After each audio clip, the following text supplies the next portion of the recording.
The ABRF Award for Outstanding Contributions to Biomolecular Technology has recognized many individuals over the last nearly 3 decades for developing the technologies that all of us are so used to using in our labs on a daily basis.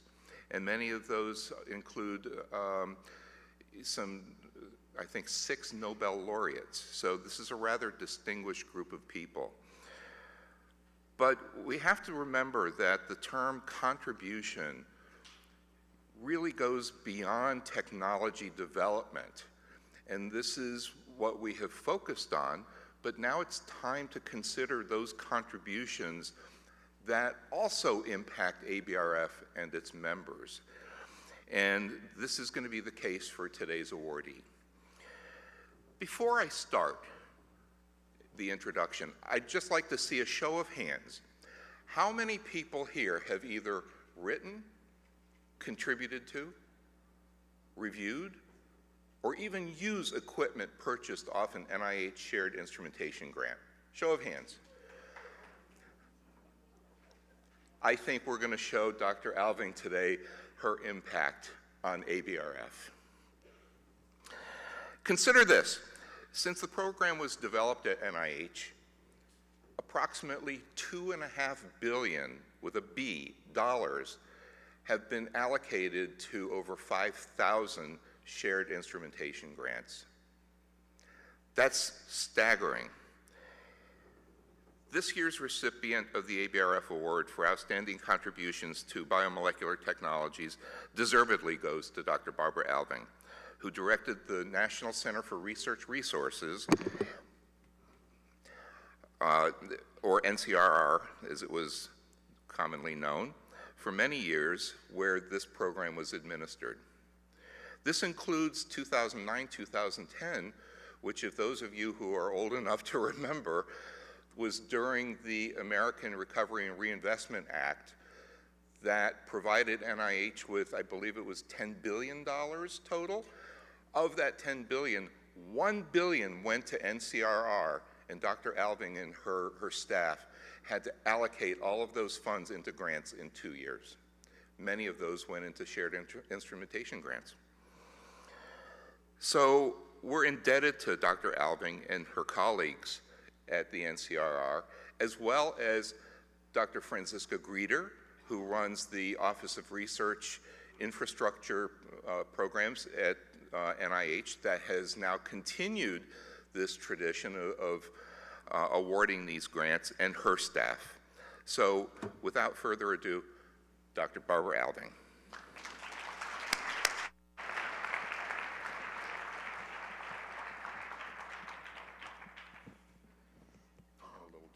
Oh my heavens, beautiful. Oh. A photo.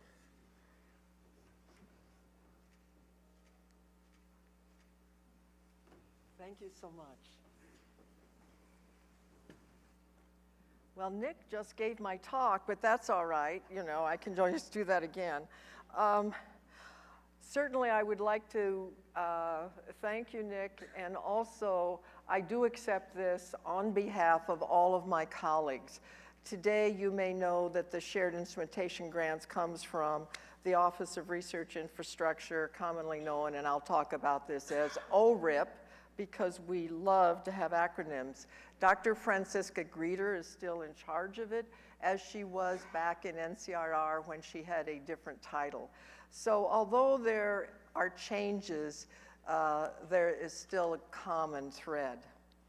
So what I wanted to say before beginning my talk is that I very much appreciated the introduction of this meeting yesterday and the recognition of the Native Americans who lived on the land known now as Minnesota. I would also like to say that Minnesota is also called the land of 10,000 lakes. And I think that those 10,000 came from a glacier that covered this area 10,000 years ago. And as it receded, lakes were in the crevices and rocks throughout this state. Why do I care so much? As a child, I came to Minnesota. We'd get in the car from Fort Wayne, Indiana. We'd journey through Illinois. We'd have to stop at the Dells in Wisconsin to see the Indian dances, and then end up at Pickerel Lake in Minnesota. So this brings back wonderful, wonderful memories. As you are in this hotel during these next few days, you can walk down the Nicollet Mall and see the effects of the pandemic, buildings for lease, et cetera, et cetera. But if you turn the corner from the hotel to your left, enjoy the park and all the beauty that is in very near vicinity. So even though there are tough times, there's always beauty somewhere lurking. And with that, I would like to say that this talk is going to be about an ongoing evolution of biomedical resource facilities, at which you are the forefront. And the building networks from Patchworks, and only after I did this title did I see there's a paper sort of, dedicated to this, but I didn't get this from AI, honest. The Patchworks had to be developed among the institutes and centers of NIH. And so I want to tell you about some of the work that is going on at NIH, that has been going on. And I would then really like to tell you about some of the cores that are especially interesting, such as the animal cores and the data science cores. And then lastly, I would like to discuss ways to share core resources to build strong biomedical research foundations, bringing in industry and other, the state governments as well. Well, we're in Minnesota, so that reminds me of the Mayo Clinic, of course, as well as the University of Minnesota. But as I was developing this talk, I went shopping. I walked and read the web pages of some of the institutions throughout the country. And I could see that excellent resources were being displayed. And here's an example of Mayo Clinic. I saw examples of core resources, I saw the beauty, I saw the transparency. And this is just one example of what one can see. But basically, and I asked this of Nick, what is a core resource? And I was told, and I think I agree, there's no single definition. But I think core resources have attributes in common, and these are needed to really say this is a core resource. There need to be clear instructions on who can access the resource and the pricing. And so on some websites, you can say industry is welcome. On others, they'll say industry is not welcome. This is not for them.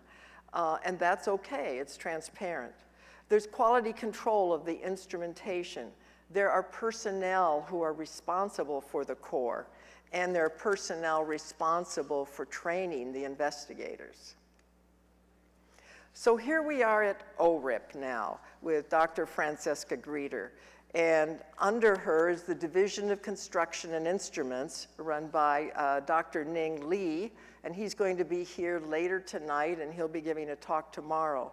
And so the S10 instrumentation program is now within and administered by ORIP.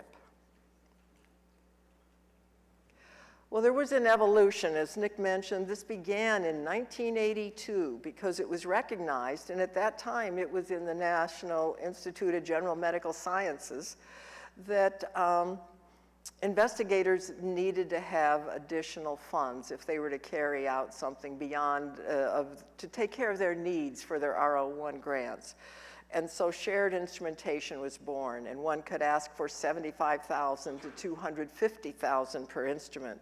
And it was Dr. Marge Tingle who shepherded this program up until 2011 and has been duly recognized by the society.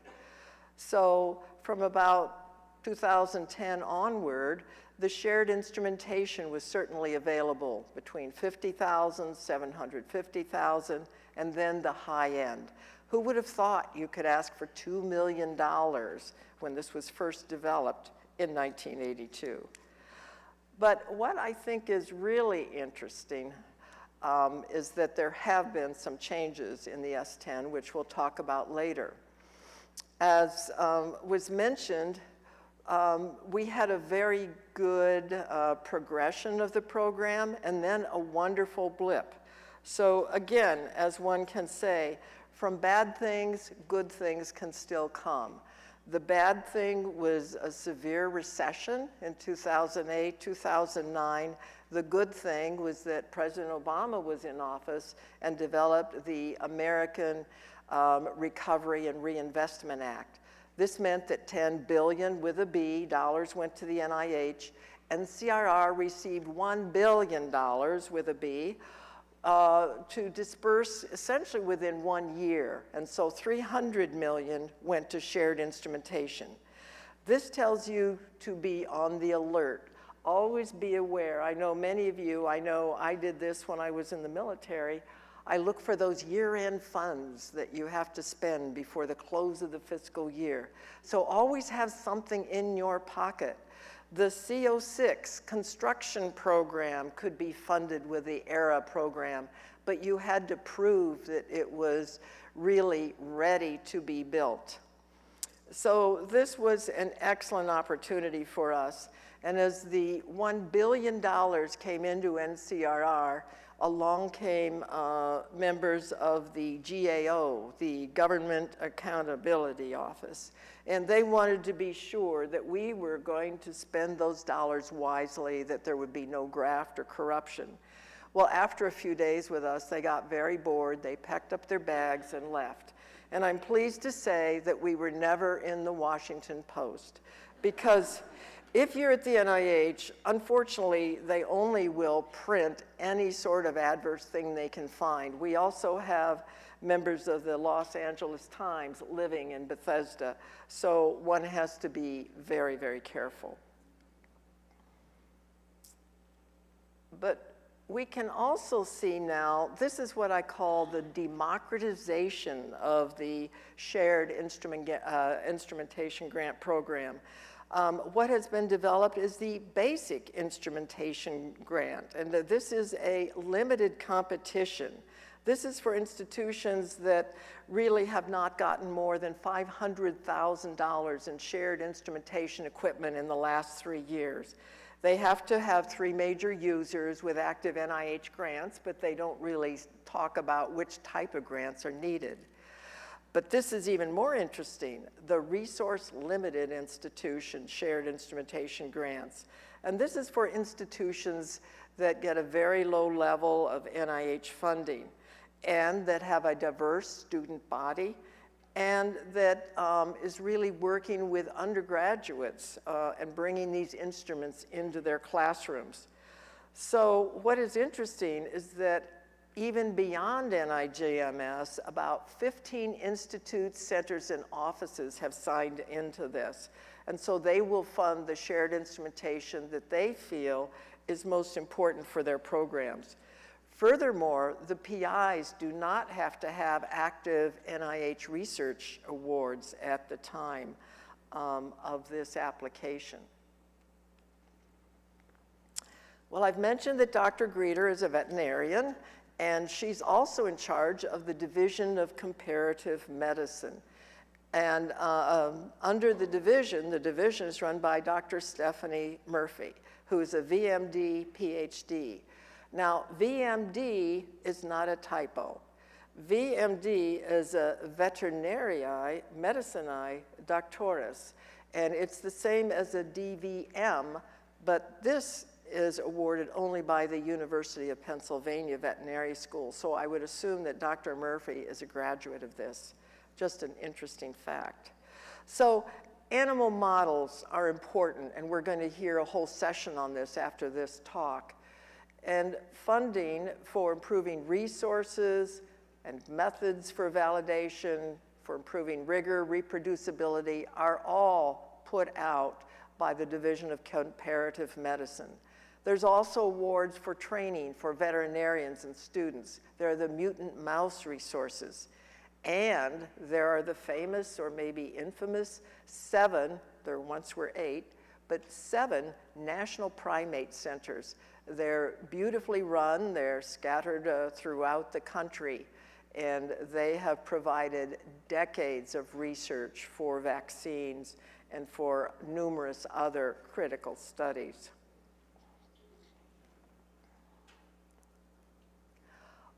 So animal resources are a critical core activity, and many of you mention this, you describe this on your web pages, and I know and I fully appreciate the sensitivity of the topic.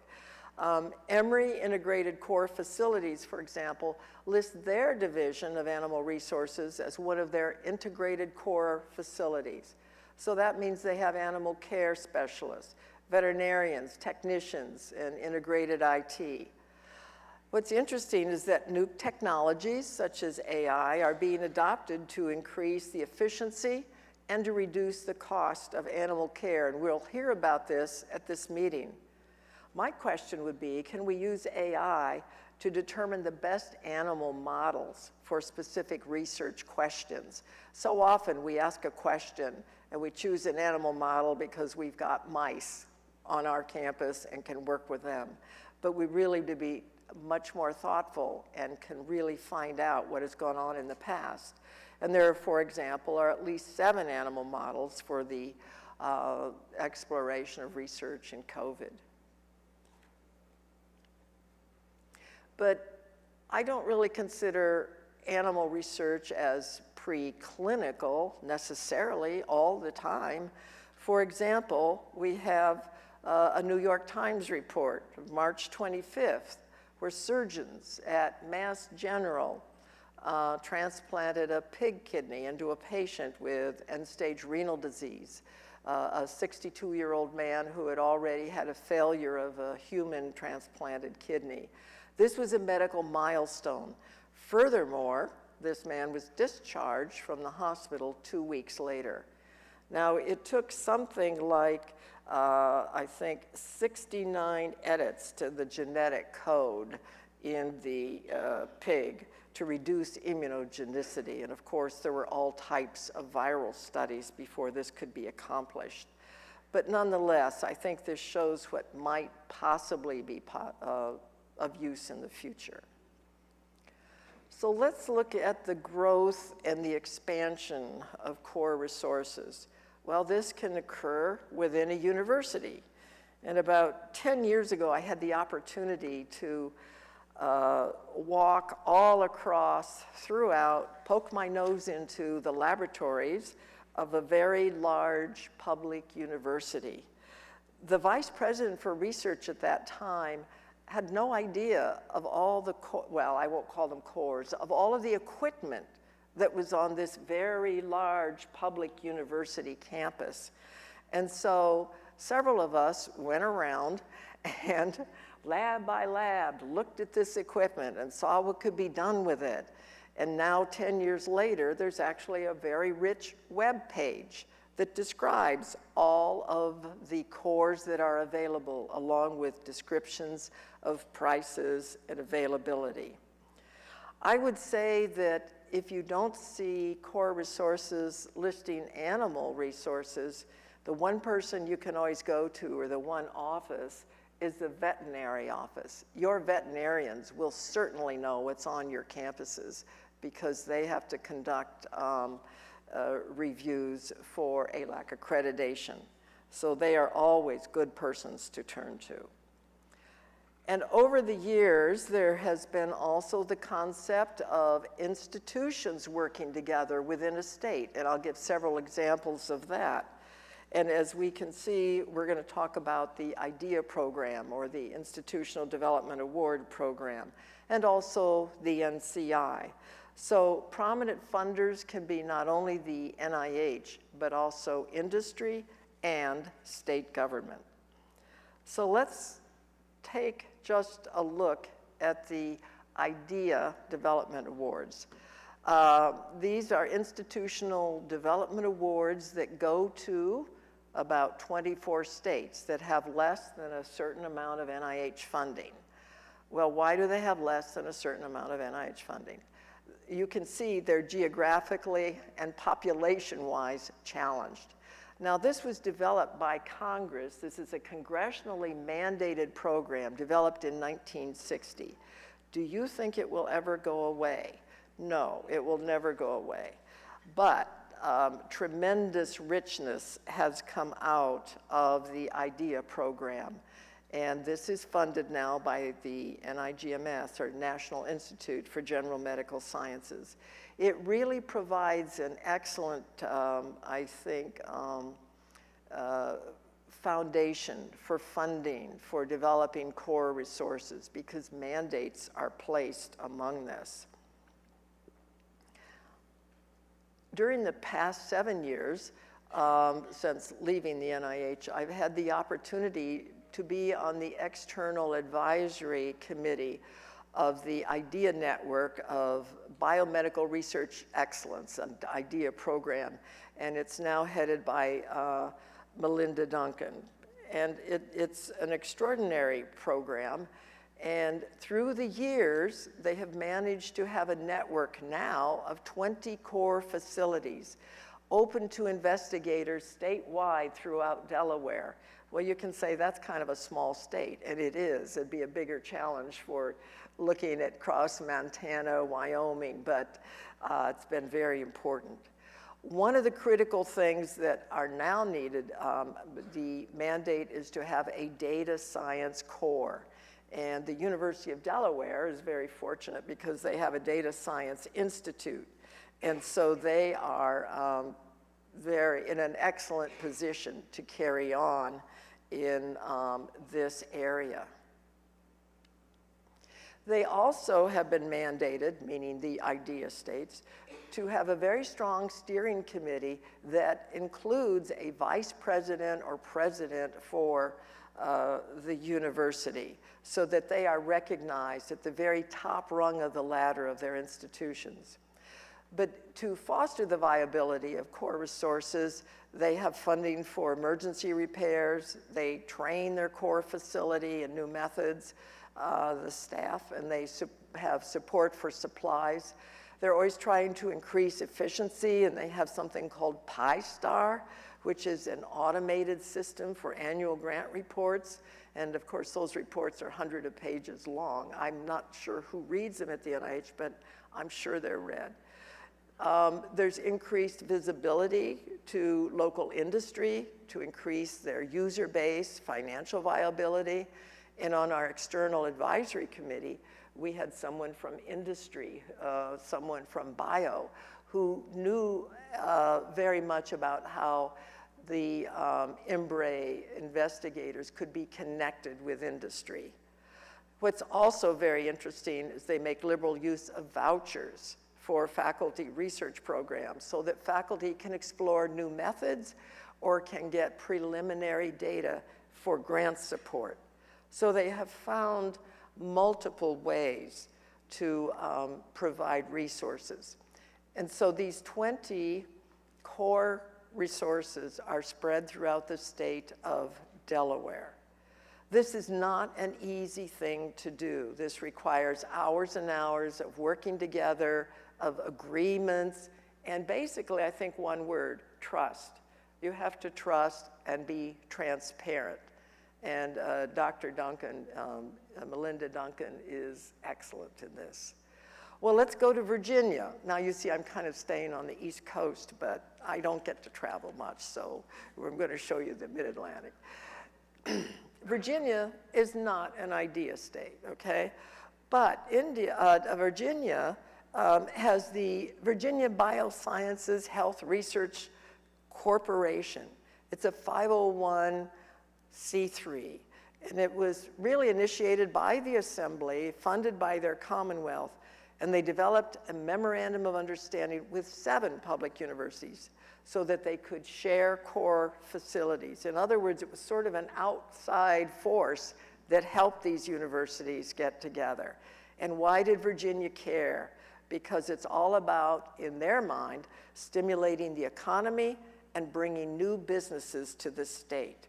So that is, I think, a very powerful connection there. If we want to go further south to Georgia, we can see that there's an integration across this state with the Emory Integrated Core Facilities. Again, this began in 2015 as an agreement between Emory University and the University of Georgia. They wanted to have utilization of core facilities at reciprocal prices at the institutions.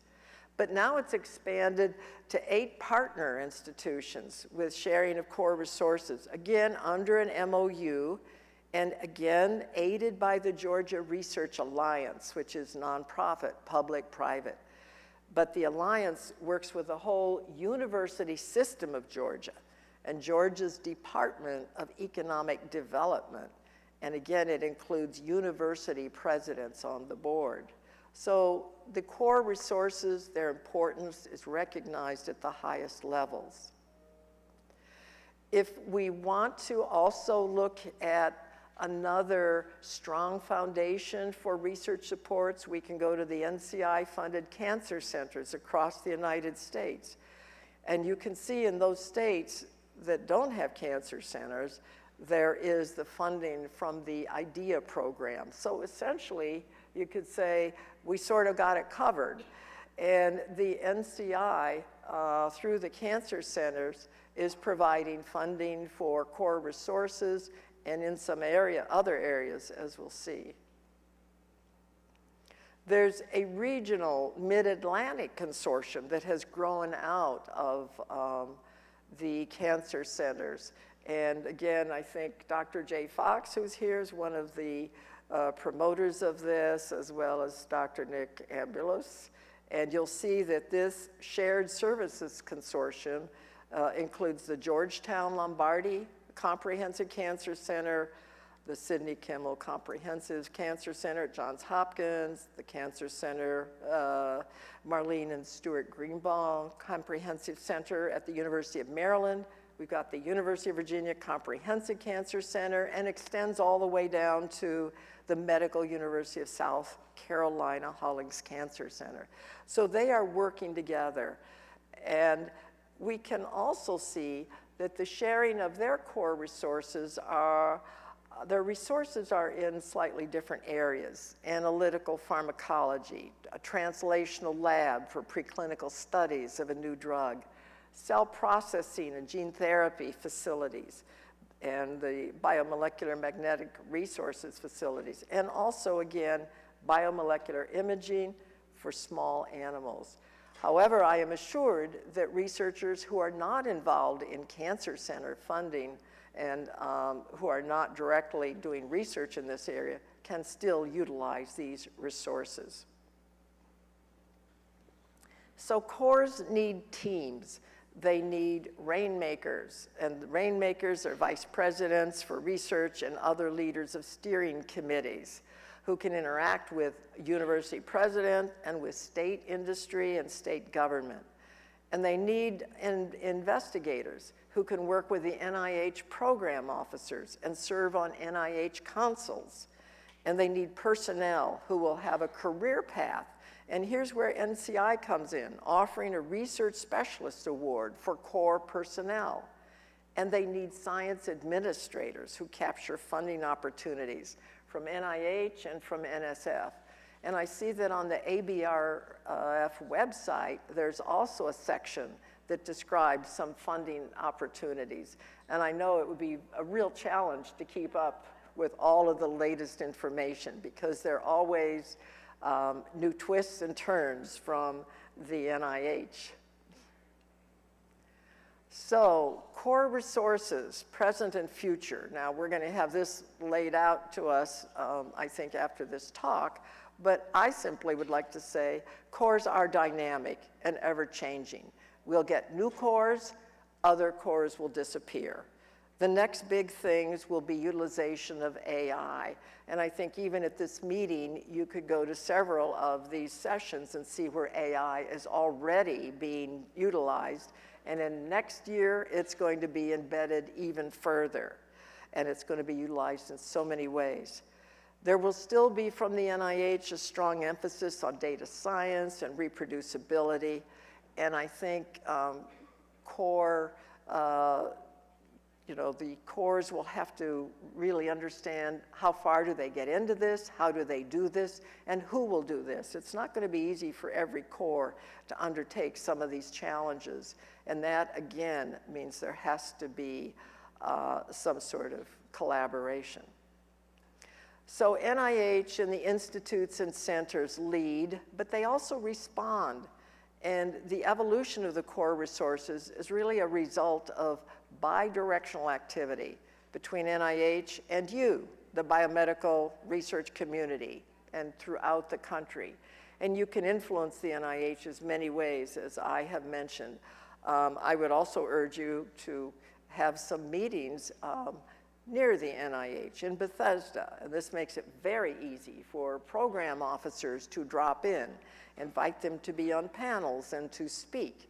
And this is going to make you much, much more, you know, visible to the NIH. I know that many of our big programs have lobbyists in Washington, D.C., but we also know that senators and representatives are lobbied consistently every day in every which way. The way for you to reach your senators and representatives, as you know, is in their home state. One of the major things they want to do is be reelected. And so if you can invite them to your meetings, invite them to speak. The other thing is to know what diseases, what disease conditions do they focus on. They really, ultimately, they want to know, how are you affecting health? How are you affecting our economy? And how are you affecting bringing new businesses to our state? And so if you can tell them, we can use this giant instrumentation for whatever you want to talk about, or cryo-EM, tell them what are the disease conditions that your investigators are using it for. They need to have that in their minds. And this is going to be very powerful for them. So I'm very, very impressed with all of your collaboration, your wonderful sessions. And I would say keep up your excellent work, and your job will never be finished. Thank you very much.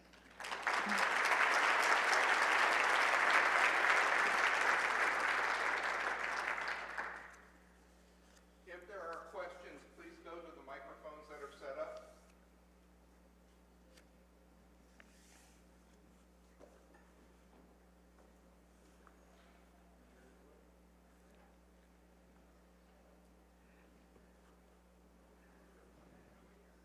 And if there are answers, please go to the microphone. That was an excellent presentation. Thank you very much for sharing. My name is Spencer Short. I'm actually from Europe, from the Institut Pasteur in Paris. So I'm not really concerned directly with some of the programs that you've been speaking of.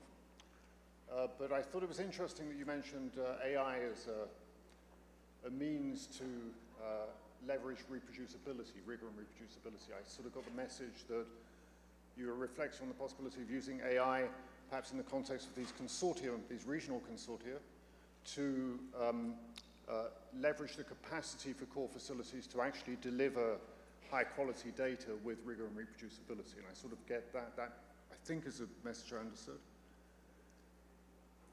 That's a question. Okay. Using AI for reproducibility? I sort of extrapolated that you're suggesting that in the future, that as you speak of these regional consortia of core facilities, basically, one of the challenges in data science is actually to bring that data together, to make the data actually amenable to the approaches you use in AI. And so to make the data amenable requires that the data should hit a certain level of quality, that it can be used without question. Yes. And can be considered from different sources to be amenable. So is that the right interpretation of what I think I wrote from what you were saying? I think that there are many challenges with that. Yes. What I found a little bit surprising at the talk yesterday was that AI, you know, you can begin and go through serial passages with AI, and then you can get off the track. I think that there are going to be some very, first of all, we have to know, I think, how to bring the data together. I don't know, and perhaps AI can do that because there are all kinds of different platforms, and then we have to decide, can AI look at the reproducibility? But you would have to know that that program and those programs are really working and be very confident of the AI that has been chosen. Now there's the Institute, I'm gonna pass this off to the Institute of Data Science at University of Delaware, for example, and right. I think they're working very, very much on these challenges. But first we have to really see what kind of data we can get, how can we standardize some of the data? Yes, so I guess what my question would lead to then was just, if that was the right interpretation, my real question is, would you see then strategic funding to actually help, as a community, help us to get over the bottleneck of communication? You have to have data science people working to make that solution with the data acquisition people. Yes. And in fact, as core facilities, we tend to be data acquisition, but the resources for data science tend to be in another space inside the organization. So they'll be in a research space and or in other spaces like IT, for example. Yeah. And actually it's a challenge to bring those together. Could you see strategic funding that might speak to that, to drive that sort of change? I could. I mean, the NIH has it has an Office of Data Science. They're already putting out funding for that. And I think this is going to be just sort of constantly working away at that. Yes, and the funding is for people with bioinformatics, computational science skills, who also know what cores are, who know, you know, what needs to be developed. What I would imagine is that there are many individuals or companies like Google, for example, who are scanning all across this landscape, just as they are the medical landscape, and saying, how can we, you know, get into that space and at a reality. Absolutely. Thank you very much. That's okay. Very visionary. Thank you. But there will be funding from NIH, and there already is funding. Hi, thank you so much for being here. It's really nice to have you. My name is Abigail Litton-Jean. I run a nanotechnology electron microscopy style core at MIT in a cancer institute. And I think one of the biggest challenges that I keep running up against, and many of my colleagues, is, as you sort of touched on briefly, our career paths for people working in our environment. And I understand like you said, there are many, many flavors and different kinds of core facilities, and so this may not be a challenge for everyone. But in my world, this is one of my biggest challenges right now, which is a little bit depressing because I feel like science is hard enough. And so for this to be a challenge and where I spend a lot of my time advocating, I just feel like it could be used better. So there are working groups that are forming at my university, at other universities. There's global bioimaging career working groups. And I'm wondering, from your perspective, what are avenues that you see to affect change? Are there things that you could be hearing from people in our positions? Are there areas that you would foresee, I guess, tapping into? I'm just curious to hear thoughts and trying to find some sort of a path forward, as opposed to many of us just talking about it. Yes. This was identified, I mean, even at NCRR in 2009, when we had a conference, one of the big topics was career paths. And that's why I was interested to see that NCI has recognized this and, you know, provided some funding. Probably you would need to get, if you get enough individuals together and make sort of a plan, and then you get more powerful individuals like university presidents or perhaps vice presidents for research to really endorse this plan and to show, you know, the business case for why you need to be recognized. Now, you can talk about for your salary base, but then you can also talk about advancing your careers. And I know Nick Ambulos has been working on that as well, right? Well, I think many of the people here, that's a challenge at many institutions. And, you know, all of us, I think, you know, clearly with our FACET task force that we recently had, there was a lot of discussion there too. I think we have to keep working on this and beating that drum. And finally, somebody is going to have to listen to us. Thank That you. doesn't sound like a satisfying answer, does it? I guess I wonder, so we are having conversations with university presidents and VPR's offices, and in some cases, I hear unsatisfying responses back from them saying, well, we have given you a couple career paths, you know, there's a couple different kinds of technicians, or maybe there's, you know, a director position, but it often doesn't really drill down into understanding the nuance that exists between so many different varied kinds of facilities. Yeah.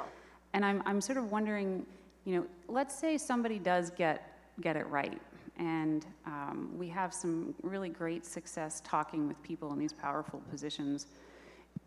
Would you foresee there any avenue towards change if some of these people in our universities turned around and talked to people in your position? Is there any dialogue that would be beneficial in that direction? Yeah, that's a good point. I think, as you mentioned, I think you want to look at some universities that you feel have gotten it right and have a steady track record. Again, I said, you know, you could try also to advocate. There are two things. First, you're talking about salary. Then you're talking about title. You're talking about recognition, career recognition. So you have to work on that within your university. If you find that NIH is funding this, that elevates it. So if you know, the NIH is like a grant in aid, if it will, you know, if they say, wow, you've gotten this, and now we can add in more money. So I think it's going to have to be some of that as well.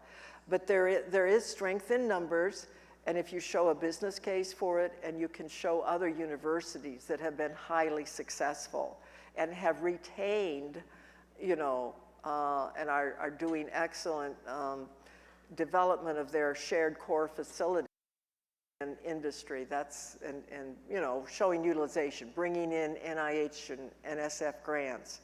I think that's all important. It's not easy. None of this is easy because it involves people. And there has to be trust and also some vision.